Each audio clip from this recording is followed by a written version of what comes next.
Ma question s'adresse au ministre de l'Aménagement du Territoire et de la Décentralisation. Dans quelques semaines, ici au Sénat, nous examinerons la loi Trace, fruit d'un travail partagé et concerté, proposé avec mon collègue Jean-Baptiste Blanc et très largement cosigné.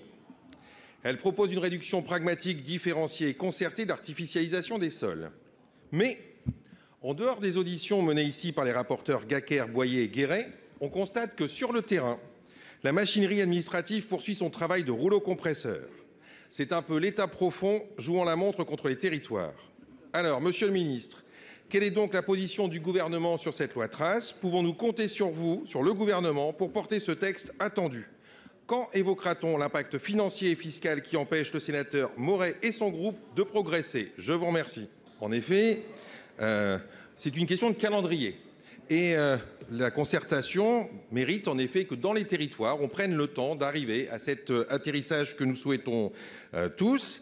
Et c'est vrai que la proposition de loi Trace vient perturber la doxa existante. Et donc on sent les freins administratifs, politiques, intellectuels parfois dans certaines chapelles, justement de quelques-uns qui veulent ralentir la machine et qui veulent ralentir cet atterrissage concerté. Or, nous avons besoin très rapidement dans nos territoires de cette souplesse, tout simplement parce que ça va permettre l'émergence de projets. Et c'est là où on a besoin de vous, parce que ce calendrier, il faut parfois le précipiter.